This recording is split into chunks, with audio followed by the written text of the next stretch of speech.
Surplus capital मेथडचा आपण आज 9वा प्रॉब्लेम पाहतोय.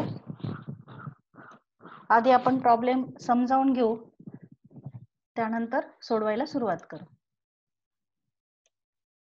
A, B and C were in partnership sharing profits and losses 5:3:2 5:3:2 असा त्यांचा प्रॉफिट शेअरिंग रेशो आहे आणि त्यांचं बॅलन्स शीट दिलेलं आहे आपल्याला 31 डिसेंबर 2018 चा. बॅलन्स शीटची जी ऍसेट साइड असते तिथे आपण कॅश बघतो, त्यानंतर प्रॉफिट अँड लॉसचा जर बॅलन्स असेल कालच्या प्रॉब्लेम मध्ये होता तर तो प्रॉफिट अँड लॉसचा जो बॅलन्स असतो ऍसेट साइडचा तो आपण कॅपिटल मधून लेस करतो. पण ह्या प्रॉब्लेम मध्ये प्रॉफिट अँड लॉसचा बॅलन्स नाही, फक्त कॅश आहे 15,000 15,000 रुपये. त्यानंतर लायबिलिटी साइड आपल्यासाठी महत्वाची आहे. लायबिलिटी साइडला कॅपिटल आहे बघा, ए चं 70,000 रुपये, बी चं 57,000 रुपये आणि सी चं कॅपिटल 13,000 रुपये. त्यानंतर जनरल रिझर्व्ह फंड दिलेला आहे. जनरल रिझर्व्ह फंड आपण पार्टनरला वाटणार आहोत त्यांच्या प्रॉफिट शेअरिंग रेशो मध्ये, म्हणजे 5:3:2 मध्ये 5 आणि 3 8, 8 आणि 2 10, 10 ने 10,000ला आपण भाग देणार, म्हणजे एक भाग 1,000चा येईल. ए ला आपण 5,000 देणार, बी ला 3,000 आणि सी ला 2,000 रुपये. याप्रमाणे आपण जनरल रिझर्व्ह फंड तिघांना वाटणार आहोत. त्यानंतर 3 लायबिलिटीज दिलेल्या आहेत. त्यामध्ये पहिली आहे बँक लोन, कंसात म्हटलंय सेक्युअर्ड. त्यानंतर आहे क्रेडिटर्स आणि त्यानंतर आहे मिसेस एज लोन. बघा, बँक लोनच्या पुढे कंसात सेक्युअर्ड शब्द आलाय, म्हणजे या तीनही लायबिलिटी मध्ये अगोदर आपल्याला बँक लोन पेड करावं लागेल, कारण की ते सेक्युअर्ड. आपली जी पेमेंट ऑर्डर आहे ती पेमेंट ऑर्डर कशी आहे, तर कुठलीही प्रोव्हिजन असेल तर ती आपण अगोदर करतो, त्यानंतर सेक्युअर्ड जर काही असेल तर ती लायबिलिटी पेड करतो. मग आपल्याला आधी ऍडजस्टमेंट प्रमाणे प्रोव्हिजन करावी लागेल रिअलायझेशन एक्सपेन्सेसची. त्यानंतर बँक लोन आपण पेड करणार आहोत कारण की ते सेक्युअर्ड आहे म्हणून, आणि त्यानंतर आपण क्रेडिटर्स आणि मिसेस एज लोन सोबत पेड करणार आहोत. त्यांचा रेशो काढून त्या रेशो मध्ये जर अवेलेबल कॅश कमी असेल तर रेशो मध्ये, अवेलेबल कॅश जास्त असेल तर पूर्ण अमाऊंट आपण दोघांना देणार आहोत, पण सोबत क्रेडिटर्सला आणि मिसेस एज लोनला. मग आपलं जी पेमेंट ऑर्डर असणार आहे ती कशी असणार आहे, तर आधी आपण प्रोव्हिजन करणार आहोत ऍडजस्टमेंट प्रमाणे. रिअलायझेशन एक्सपेन्सेसची प्रोव्हिजन सांगितली 2,500 रुपये, ती करणार आहोत. त्यानंतर आपण बँक लोन पेड करणार आहोत कारण की ते सेक्युअर्ड आहे. त्यानंतर आपण क्रेडिटर्स आणि मिसेस एज लोन दोन्ही सोबत पेड करणार आहोत. त्यानंतर मग आपण कॅपिटलला पैसे देणार. आधी अल्टिमेट सरप्लस कॅपिटल पेड करणार, मग सरप्लस कॅपिटल पेड करणार आणि सगळ्यात शेवटी ऑल पार्टनरला त्यांच्या प्रॉफिट शेअरिंग रेशो मध्ये पैसे देणार आहोत. आता बघा, ऍडजस्टमेंट मध्ये आपल्याला सांगितलंय the firm was dissolve on 1 जानेवारी. 1 जानेवारीला फर्म डिझॉल्व झाली आणि ऍसेट्स खालील प्रमाणे रिअलाइज झाल्या, विकल्या गेल्या. मग आता जे ऍसेट्स रिअलाइज झालेले आहेत त्याच्या ज्या किमती, आतापर्यंत आपण जे प्रॉब्लेम पाहिले 8 प्रॉब्लेम, त्या प्रॉब्लेम मध्ये आपल्याला एकतर 2 किमती दिल्या जायच्या, बुक व्हॅल्यू आणि मार्केट व्हॅल्यू, किंवा ऍसेटच्या किमती दिल्या जायच्या म्हणजे ऍसेट रिअलाइजच्या, आणि एक एक्सपेन्सेसचा चार्ट होता. मग आपण ऍसेट्स रिअलाइज मधून एक्सपेन्सेस मायनस करायचो आणि जो बॅलन्स असेल तो घ्यायचो. 2 किमती जर आल्या बुक व्हॅल्यू आणि मार्केट व्हॅल्यू कालच्या प्रॉब्लेम प्रमाणे, तर जी कमी किंमत असेल ती घ्यायचो. आजच्या प्रॉब्लेम मध्ये थोडासा डिफरंट आहे. आता काय केलेलं आहे, तर लँड किती किमतीला रिअलाइज झाली, फर्निचर किती किमतीला रिअलाइज झालं, बुक डेप्स किती किमतीला रिअलाइज झाले म्हणजे डेटर्स, स्टॉक किती किमतीला रिअलाइज झाले, अशा सेपरेट सेपरेट किमती दिल्यात. मग आपल्याला काय करायचंय, जेव्हा आपण 15 जानेवारीचं रिअलायझेशन घेणार, पहिलं रिअलायझेशन किंवा पहिला इन्स्टॉलमेंट, त्यावेळेला आपण 40,000 अधिक 10,000 अधिक 2,500 अधिक 10,000 अशी सर्वांची बेरीज करून घेणार आहोत. उभी बेरीज नाही करायची, आडवी बेरीज करायची. जी तारखेंच्या समोरच्या अमाऊंट आहेत त्यांची बेरीज करायची. म्हणजे आपण 40,000 10,000 2,500 10,000 यांची काय करणार आहोत, बेरीज. नंतर 24 फेब्रुवारीचं सेकंड रिअलायझेशन घेताना 20,000 20,000 10,000 1,000 यांची बेरीज, अशी आडवी बेरीज करायची प्रत्येक रिअलायझेशनची, आणि ती बेरीज आपण घेणार आहोत. त्यानंतर जे आपण 2,500 बाजूला काढलेले असणार आहेत प्रोव्हिजनचे, त्या बाबतीत काय सांगितलंय, तर ते फक्त 2,000ला सेटल झालेत. बघा, a sum of rupees 2,500 was kept reserve for meeting realization expenses. Provision आपण 2,500 ची केली, and actual expenses of ₹2,000 were met finally on 30th April 2019. पण 30 एप्रिलला ऍक्च्युअली खर्च किती झाला तर 2,000 झाला. मग राहिलेले ₹500 आपण शेवटच्या इन्स्टॉलमेंट मध्ये ऍड करून घेणार आहोत. You are required to show distribution of cash on the basis of quotient method. आता तुम्ही म्हणाल कोटियंट मेथड म्हणजे काय वेगळी का? नाही, तर सरप्लस कॅपिटलच मेथड आहे. त्याचीच वेगळी नाव आहे. Surplus capital, proportionate capital, excess capital, त्याचीच नाव आहेत. तसंच कोटियंट मेथड हे पण त्याचंच नाव आहे. म्हणजे सरप्लस कॅपिटल मेथडने आपल्याला प्रॉब्लेम सॉल्व्ह करायचा आहे. तर आपण आपलं पहिलं स्टेटमेंट घेणार आहोत सरप्लस कॅपिटलचं. त्यासाठी एक पर्टिक्युलरचं कॉलम आणि 3 अमाऊंटचे कॉलम करा. पहिलं स्टेटमेंट आपलं statement of surplus capital, particular ₹, ₹, आणि ₹. 3 कॉलम करा. आपण सोल्युशनला सुरुवात केलेली आहे. सोल्युशन मध्ये आपण पहिलं स्टेटमेंट घेतोय, स्टेटमेंट ऑफ सरप्लस कॅपिटल. सर्वांनी पर्टिक्युलर ₹, ₹, आणि ₹. असे कॉलम आखा.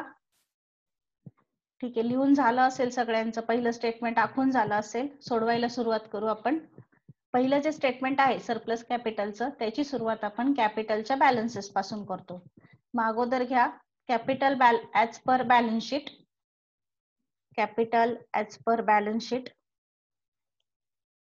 ए चं कॅपिटल 70,000 ₹70,000. बी चं कॅपिटल 57,000 ₹57,000. आणि सी चं कॅपिटल 13,000 ₹13,000.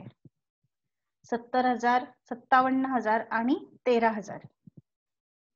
त्यामध्ये जनरल रिझर्व्ह ऍड करा. 5 3 2, 5 + 3 + 2, 10 भाग करायचे. प्रॉब्लेम मध्ये आपल्याला जनरल रिझर्व्ह दिलेला आहे ₹10,000. 10,000ला आपण 10 ने भागलं, 1,000चा 1 भाग आला. ए ला 5,000, बी ला 3,000 आणि सी ला 2,000. ऍड करून घ्या. त्याला म्हणतो आपण ऍडजस्टेड कॅपिटल.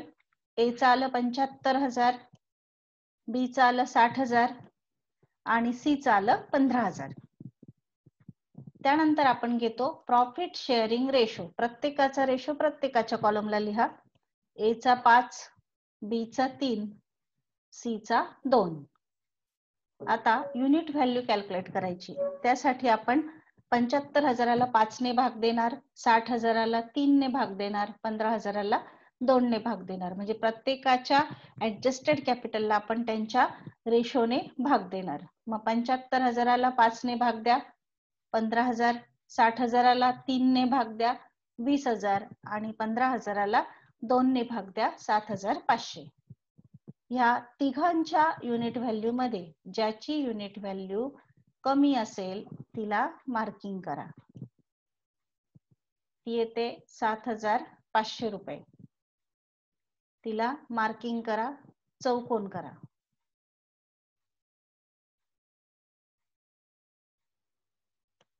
आता ₹7,500 बेस घेऊन आपण प्रपोर्शनेट कॅपिटल काढणार आहोत. 7,500 गुणिले 5. ए च्या कॉलमला येतील 37,500. 7,500 गुणिले 3 तुम्ही कॅल्सीचा वापर करू शकतात. बी च्या कॉलमला येईल 22,500 आणि 7,500 गुणिले 2 सी च्या कॉलमला येतील 15,000. आता वजाबाकी करायची. 75,000तून 37,500 वजा करा, 60,000तून 22,500 वजा करा आणि 15,000तून 15,000 वजा करा. जे उत्तर येईल त्याला आपण म्हणतो सरप्लस कॅपिटल. मग 75,000तून 37,500 वजा केले, 37,500 आले. 60,000तून 22,500 वजा केले, 37,500 आले. सी नील झाला. ए आणि बी दोघांचं सरप्लस कॅपिटल आलं ₹37,500. आता या दोघांमधून आपण परत एक सरप्लस कॅल्क्युलेट करणार आहोत. त्यासाठी पुन्हा याच 3 स्टेप घ्यायच्या. पुन्हा घ्या प्रॉफिट शेअरिंग रेशो. ए च्या कॉलमला 5, बी च्या कॉलमला 3. युनिट व्हॅल्यू कॅल्क्युलेट करायची. सरप्लस कॅपिटलला प्रॉफिट शेअरिंग रेशोने भाग द्या. 37,500ला 5 ने भाग द्या, 7,500 37,500ला 3 ने भाग द्या, 12,500 रुपये. या दोघांमध्ये ए ची युनिट व्हॅल्यू कमी आहे, तिला मार्किंग करा. आपण 7,500 ला मार्किंग केलं कारण की ती कमी आहे. आता प्रपोर्शनेट कॅपिटल काढा. 7,500 ने 5 ला गुणा, 37,500. 7,500 ने 3 ला गुणा, 22,500. आता सरप्लस कॅपिटल मधून प्रपोर्शनेट कॅपिटल मायनस करा. जे फायनल राहील ते असणार आहे ultimate surplus capital. Ultimate surplus capital आलेला आहे बी च्या कॉलमला 15,000 रुपये. बी च्या कॉलमला 15,000 रुपये. म्हणजे आपण पेमेंट करताना आधी बी ला 15,000 रुपये देणार अल्टिमेट सरप्लस कॅपिटल. त्यानंतर आपण ए ला देणार 37,500 सरप्लस कॅपिटलचे. बीचं पण 37,500, पण त्यातले आपण 15,000 रुपये वजा करणार आणि त्यांना 22,500 रुपये देणार. नंतर राहिलेले पैसे ऑल पार्टनरला त्यांच्या प्रॉफिट शेअरिंग रेशो मध्ये पेड करणार आहोत. इथे आपलं पहिलं स्टेटमेंट कंप्लीट झालं. आता दुसरं स्टेटमेंट आखा. दुसऱ्या स्टेटमेंटसाठी तुमच्या जेवढ्या लायबिलिटीज आहेत तेवढे कॉलम करायचे. जनरल रिझर्वचा कॉलम करायचा नाही आणि एक कॅशचा कॉलम, एक पर्टिक्युलरचा कॉलम करा. या पद्धतीने सेकंड स्टेटमेंट आखा. Statement of distribution of cash. Statement of distribution of cash. या पद्धतीने सेकंड स्टेटमेंट आखा. आपण सेकंड स्टेटमेंट घेतोय डिस्ट्रीब्युशन ऑफ कॅशचं. Statement of distribution of cash त्यासाठी जेवढ्या लायबिलिटीज आहेत तेवढे कॉलम केलेत आपण. पर्टिक्युलरचं एक, कॅशचं एक कॉलम. आधी बॅलन्सेस घेऊ. Balances as per balance sheet. कॅशच्या कॉलमला 15,000 जो बॅलन्स शीटला दिलेला होता balance. Bank loan 5,000. Creditors 1,02,000. Mrs A's loan 68,000. A चं कॅपिटल 70,000, बी चं 57,000 आणि सी चं 13,000. आधी रिझर्व ऍड करू. ऍड जनरल रिझर्व आपण ऑलरेडी वाटलेलं आहे त्यामुळे आपल्याला फिगर्स माहिती आहेत. 5,000, 3,000 आणि 2,000. कॅपिटल मध्ये ऍड करून घ्या. ए चं कॅपिटल आता झालंय 75,000, बी चं 60,000, सी चं 15,000. आधी आपण कॅपिटलचे बॅलन्स घेतले सगळ्या कॉलमचे. त्यानंतर जनरल रिझर्व ऍड केला कॅपिटल मध्ये 5, 3, 2 मध्ये.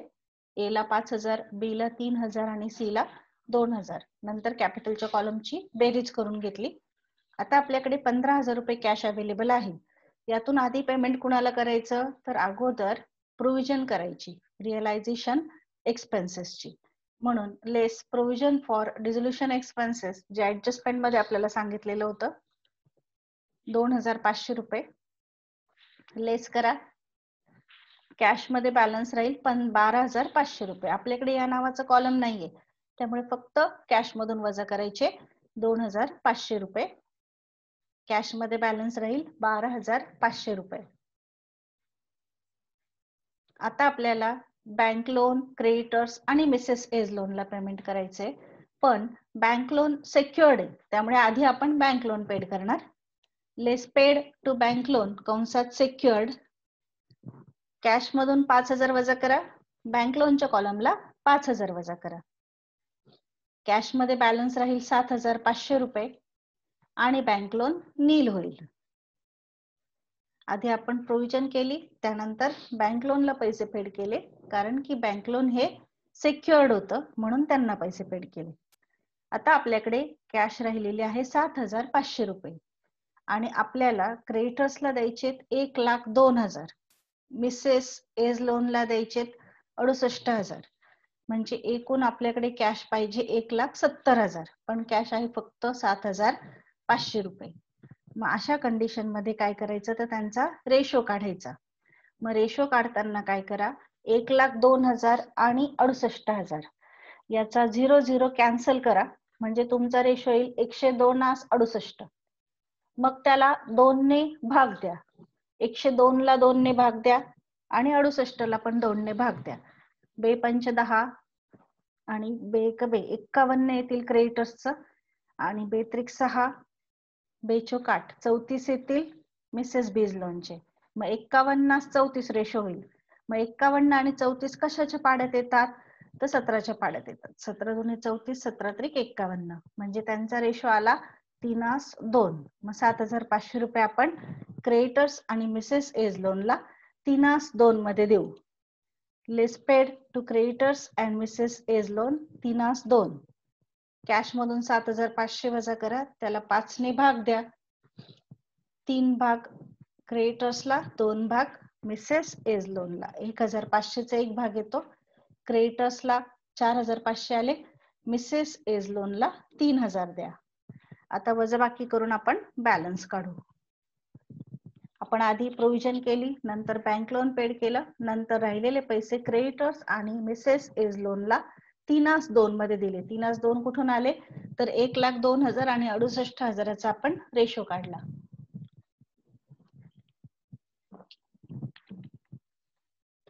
आता बॅलन्स घ्या. बॅलन्स मी सगळेच घेते कॅपिटल सह, म्हणजे कॅल्क्युलेशनला सोपं जाईल. क्रेडिटर्सचा बॅलन्स आला 97,500 रुपये. त्यानंतर मिसेस एज लोनचा बॅलन्स आला 65,000 रुपये. ए, बी आणि सी यांना अजून आपण पैसे दिलेले नाही, त्यामुळे त्यांचे बॅलन्सेस आहे तसेच आहे, ते आहे तसेच घेतले. आता आपण फर्स्ट रिअलायझेशन घेणार आहोत. फर्स्ट रिअलायझेशन प्रॉब्लेम नुसार जे आकडे तुम्हाला दिलेले आहेत त्याची बेरीज करायची आणि त्यानुसार पैसे घ्यायचे. 40,000, 10,000, 2,500 आणि 10,000 यांची बेरीज येते 62,500 रुपये. फर्स्ट रिअलायझेशन 15 जानेवारीला घ्यायचे आपल्याला. फर्स्ट रिअलायझेशन 62,500 रुपये. परत आपल्याला जोपर्यंत क्रेडिटर्स आणि मिसेस एज लोन नील होत नाही तोपर्यंत त्यांनाच पैसे द्यायचे. त्यांचा बॅलन्स अजूनही जास्त आहे, कॅश कमी आहे, म्हणून 3:2 मध्ये द्या. Less paid to creditors and Mrs A's loan 3:2. Cash मधून 62,500 वजा करा. 62,500 ला 5 ने भाग द्या. 3 + 2 5, 5 × 5, 5 × 2 = 10, 5 × 5 = 25. 12,500चा 1 भाग येतोय. 37,500 क्रेडिटर्सला आणि 25,000 रुपये मिसेस एज लोनला द्या. बॅलन्स काढा. बॅलन्स ड्यू कॅश नील होते. क्रेडिटर्सचा बॅलन्स राहतोय 60,000. मिसेस एज लोनचा बॅलन्स राहतोय 40,000. अजून आपण ए, बी आणि सी यांना पैसे दिलेले नाही. आपलं फर्स्ट रिअलायझेशन होतं 62,500 रुपयाचं, ते पूर्ण आपण क्रेडिटर्स आणि मिसेस एज लोनला दिलं. आता सेकंड रिअलायझेशन घ्या. प्रॉब्लेम मध्ये बघा, आडवी बेरीज करायची. 24 फेब्रुवारीला 20,000, 20,000, 10,000 आणि 1,000 म्हणजे 51,000 बेरीज होते. 51,000 रुपये घ्या. 24 फेब्रुवारी सेकंड रिअलायझेशन. पुन्हा आपल्याला अजून पैसे क्रेडिटर्स आणि मिसेस एज लोनलाच द्यायचे. दोघांचे मिळून 1,00,000 आहे. आपल्याकडे 51,000 रुपयेच आहे, तेवढे देऊया. Less paid to creditors and Mrs A's loan 3:2. Cash मधून 51,000 वजा करा, त्याला 5 ने भाग द्या. 5 × 1 = 5 मध्ये 0 टाकावं लागेल. 5 × 2 = 10, 10,200 रुपयाचा 1 भाग. 3,600 क्रेडिटर्सला आणि 20,400 मिसेस एज लोनला द्या. बॅलन्स काढा. 51,000तून 51,000 गेले नील. 60,000तून 30,600 वजा करा. 29,400. 40,000तून 20,400 वजा करा. 19,600. क्रेडिटर्सचा बॅलन्स 29,400 आला आणि मिसेस एज लोनचा बॅलन्स 19,600 आला. आपलं सेकंड रिअलायझेशन संपलं, पण अजून क्रेडिटर्स आणि मिसेस एज लोनचा बॅलन्स बाकी आहे. मग आपल्याला आता थर्ड रिअलायझेशन घ्यावं लागेल. त्यासाठी पुन्हा प्रॉब्लेम कडे या. प्रॉब्लेम मध्ये पहा, बेरीज करायची. 7 मार्चला 20,000, 50,000, 30,000 आणि 18,000 यांची बेरीज करा. 1,18,000 होत आहेत. 1,18,000 रुपये. आपलं पुढचं रिअलायझेशन थर्ड रिअलायझेशन 7 मार्चला 1,18,000 रुपये. आता पैसे जास्त आहेत आणि देणं कमी आहे. मग आता हे पूर्ण पैसे देता येतील आपल्याला. 29,400 आणि 19,600 यांची बेरीज करायची. तेवढे पैसे आपल्याला कॅश मधून वजा करायचे. Less paid to creditors and Mrs A's loan. इथे 3/2 लिहिलं तरी चालेल, नाही लिहिलं तरी चालेल.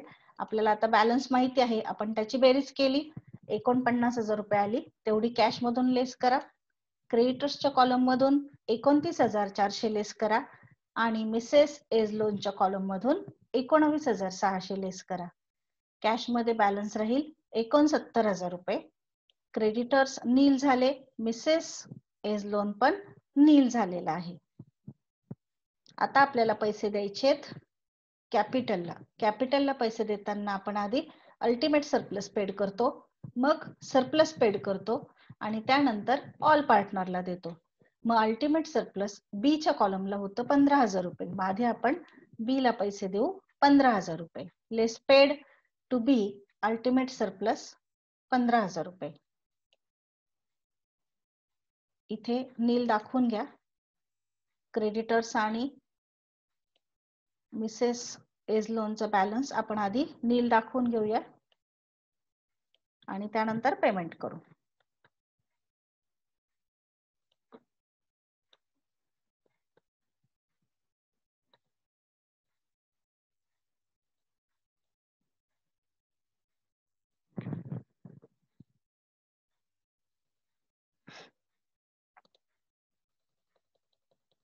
कुणाचं लिहायचं राहिलं असेल तर त्यांनी लिहून घ्या. आपण क्रेडिटर्स आणि मिसेस एज लोन नील केलं, त्यासाठी आपल्याला फर्स्ट रिअलायझेशन पूर्ण द्यावं लागलं, सेकंड रिअलायझेशन पूर्ण द्यावं लागलं आणि थर्ड रिअलायझेशन मधून 49,000 रुपये द्यावे लागले. त्यानंतर ते नील झाले. आता आपण पैसे देतोय अल्टिमेट सरप्लस म्हणजे बी ला 15,000 रुपये द्यायचे. कॅश मधून 15,000 लेस करा, बी च्या कॉलमला 15,000 रुपये लेस करा. आता बॅलन्स काढू. कॅश मध्ये बॅलन्स राहिला 54,000 रुपये. सर्व बॅलन्स खाली घेते.